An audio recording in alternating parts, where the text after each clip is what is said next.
Sa mga sa taas at laki ng kaha ng ating mga alaga na to, hindi na tayo siguro kahit paano malulugi dito. Yan. So ngayon lahat, kami ni Joel nag-usap nga na gano'n ang gagawin namin sa mga manok ngayon. Kumbaga kami na magde-dress.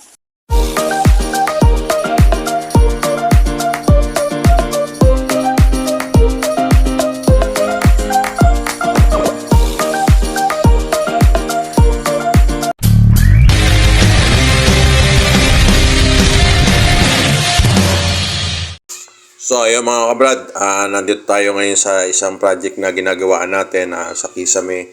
Dahil yung kabilang project na tapos na natin yung Kisame na niraras na gagamitin siyempre bukas sa simbang gabi. Ngayon nandito tayo yung sa Kisame at ayan yung ating, ito sila yung gumagawa ngayon dito. Ayan yung galing dun sa chapel na pinanggalingan natin. Ngayon lumipat na kami rito. Ito residential naman to mga kabrad yung ginagawaan natin na to. Ito yung Kisame ng formal kitchen, dining at saka sa salas. Yan yung ginagawa ngayon. Kaya ayan si Tyson. Ito yung ating leadman ng sa magkikisame, Tyson. Yan. Ito may design tayo dyan, box. Pero cove light dyan. Di ba Tys?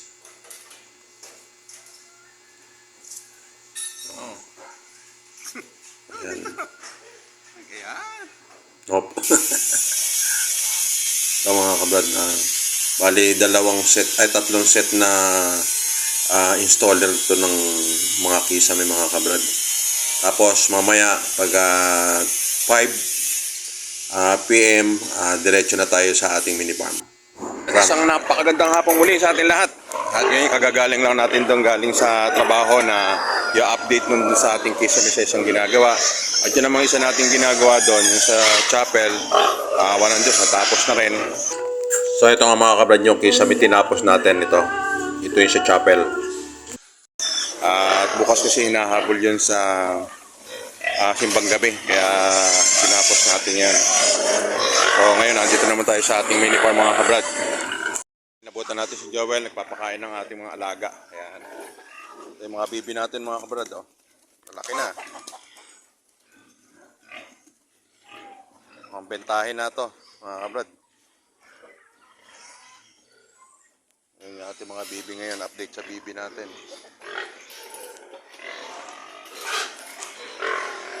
Malaki na mga kabrad. Oh.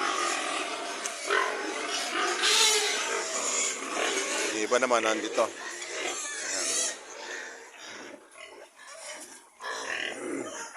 Ito mga kabrad yung mga manok natin na iba, malalaki.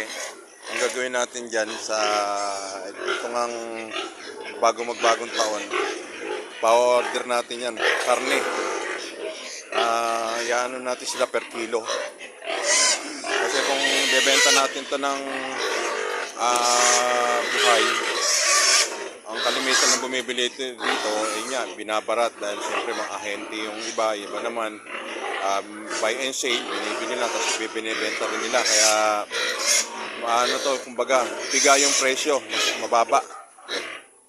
Naisipan ko ay ang gawin ko na lang, tayo na lang yung magkakarne tapos pa-order na lang tayo dahil dito kamukha niya sa mga manok natin na to, yung mga lalaki. Hindi naman malulugi dito dahil siyempre unang-una masarap ang karne ng ating mga alaga. Ayan. Ito yung inahin natin, yan yung 4. Ang ganda. Pero ito yung ating mga lalaki. Tingnan nyo naman mga kabrad. Ang laki, di ba?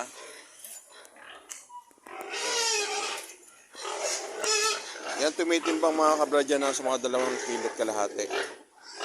Ngayon, bebenta na lang natin sila ng per kilo. Kasi siyempre, kung ako pamimiliin, mas gusto ko to sa kaysa sa broiler. Iba ang lasa ng ating mga alaga. Ito kasi organic. Kalimitan na lang kumakain sila ng mga yun nga, madre de agua, gulay, sapal ng taho at saka yung hinahaluan natin ng madre de agua. Tapos yung alternate na lang, pang-alternate na lang natin yung feed. Ayan, lalaki mga kabrad ng ating mga lalaki. Oh. Kaya hindi naman tayo siguro malulugi dyan. Mas lugi tayo pag binenta natin yung buhay. Ayan mga kabrad. Ito, mahigit 2 kilo to. Ayan, napakabigat na ito. Ayan. Ayan. Ito naman yung ating mga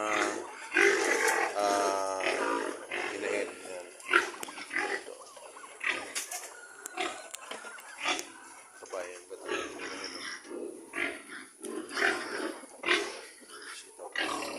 Ayan.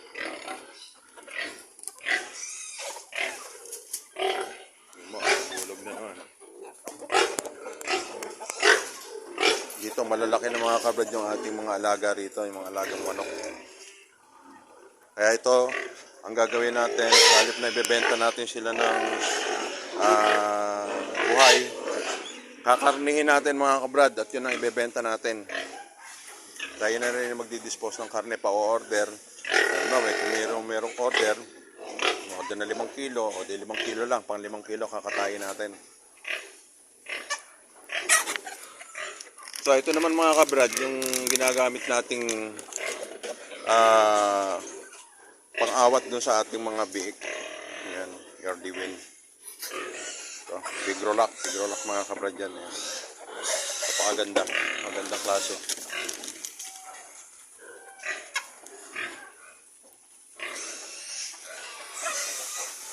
Ngayon, meron sana tayo mga kabrad na buyer ng isang native. Kaya lang binibili sa atin ng bababang presyo, kaya lang hindi natin binigay. Ang sabi daw, ang ulihan daw dito ngayon 180 hanggang 190. Sabi ko, hindi natin ibinebenta ng buhay yung ating mga alaga, kundi yung palitsyon. Ngayon, kung gusto nilang bumili, sabi ko 200. Ayaw, mahal daw. Noong bandang huli, umokay na raw na pwede na raw sa 200. Kasi nga mga kabrad ngayon, sa ganitong panahon na magki-Christmas, ay talagang napakamahal ng mga litsunin. At yun nga, sabi, kukunin daw niya ng 200. Kaya lang, isa lang ay binigay natin. Dahil yung iba natin, may mga order na tayo dito. Itong sa 16, at saka bago magbagong taon, meron tayong order na. At saka tayo, magkakatay din tayo ng 2 litsunin para dun sa pa-order naman natin ng per kilo ng lechon. Kaya ganun, ang gagawin natin, tayo na lang magdi-dispose ng bago magkatapusan ng taon. Ng taon niya. Tapos yun namang mga manok natin, ang gagawin niya na lang natin, tayo na magde-dress. At tayo na rin magbebenta ng mga dress na manok. Kasi kung ibebenta nga natin ng buhay, napakababa. Yung isang manok dito, binibili lang ng 250. Samantalang yung pagkain ng kinain nila at saka yung pagod, hindi kayang tumbasan ng ganong kababa. Maliban lang kung talagang no choice ka talaga. Pero kung meron ka naman pagpipilian na kamukha nga ng na i-dress, gano'n na lang siguro ang kailangan natin gawin para doon sa mga nag-aalaga. Kaya lang talagang matyaga lang tayo, tiis lang na tayo na mismo yung magde-dress. So ayun nga mga kabrad, yun ang update natin ngayon dito sa ating mga alagang manok na bentahin na nitong Pasko hanggang nitong magbabagong taon.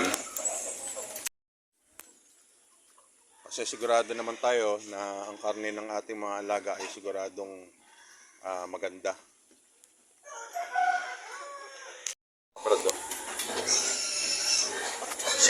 Sa taas at laki ng kahan ng ating mga alaga na to, hindi na tayo siguro paano malulugi dito. Yan. So ngayon lahat, kami ni Joel nag-usap nga na gano'n ang gagawin namin sa mga manok ngayon. Kumbaga kami na magde-dress. Tapos igagawa natin ng isang kulungan na nakahang at yun na doon na natin sila alagaan.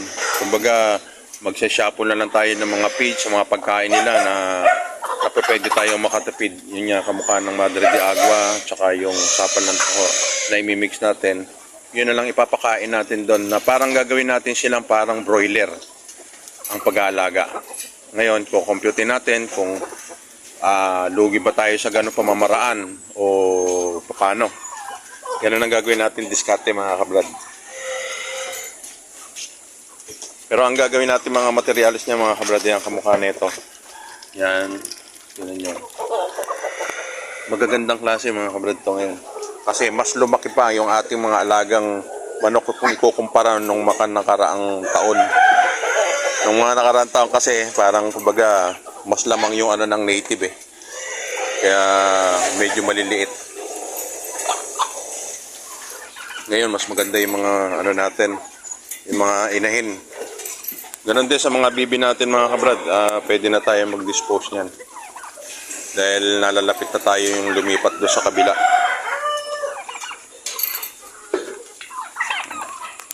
Sa ating inahin, malapit na rin to. Yan, si 13. Yan, galit na yung kanyang dede. Ibig sabihin, malapit na. So, malapit na mga anak itong ating isang alaga, 13. At itong isa nating ano na to, ito yung may sugat siya pa, okay na. At saka update natin dito sa ating mga alaga na bagong panganak. Pang 7 days na nila mga kabrad. So ayan. 7 days. So ngayon, naglilinis si Joel yung mga pupo ng ating inahin. Ayan. Inaalis niya kagad. Dahil pagka hindi niya inalis yun, didikit sa katawan ng inahin hanggang sa madede nung ating mga big. Masisigla naman well eh, no? Maganda yan ano. Oh. Pero ngayon, pinakain na nga natin sila ng early win. Kaya kahit sa papano, suportado na sila ng pagkain. Maliban ay, kumbaga, pagkatapos silang dumede, pwede pa silang kumain ng yung early win niya. Sinasanay na natin na yun yung pagkainan nila. Wala simot yan yan. Ako, Sunday siguro, baka magkapon tayo mga kabrad.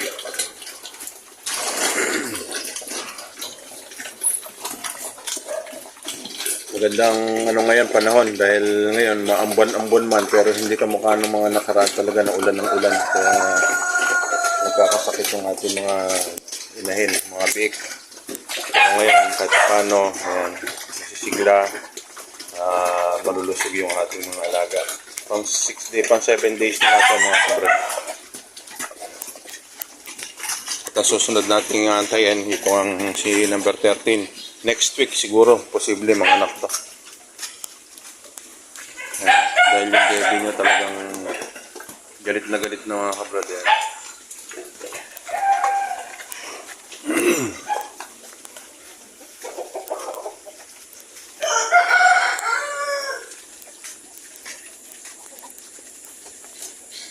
Yung mga kabrad yung ating mga litsunin. No? Pero ito hindi. Itong inahin natin yan. Ito. Yung mga litsunin natin.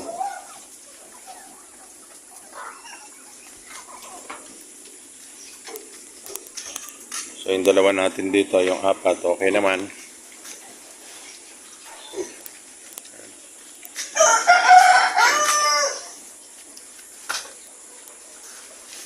Ito mga kabrad, ang problema ko kasi pagka yung tag-ulan, yan, yung bubong na yan. Kaya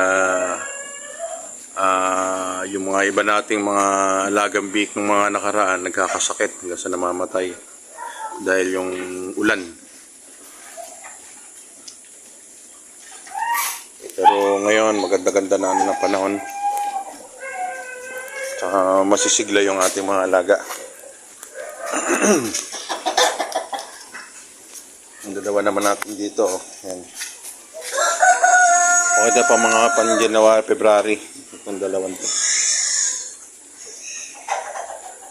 Ito yung mga naiwan sa mga pambayad natin ng feeds. Yung isa nating Rhode Island. Ano dito.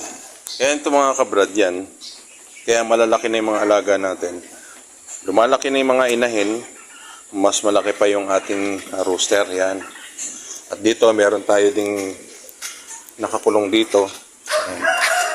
na yun oh, yung puti na yon, white leghorn yan. Pero palahin na natin, white leghorn na naanuhan siya ng kaber. Yan.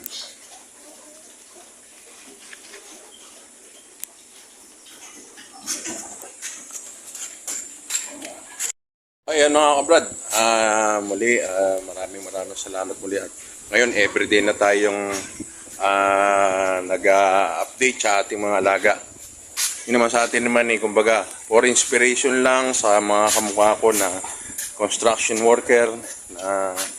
Pero kumbaga, meron tayong mga pagkakataon na makapag-alaga na ganito. Masarap din yung may alaga kang mga hayop sa paligid. At yun ay malaki na itutulong din sa pang-araw-araw.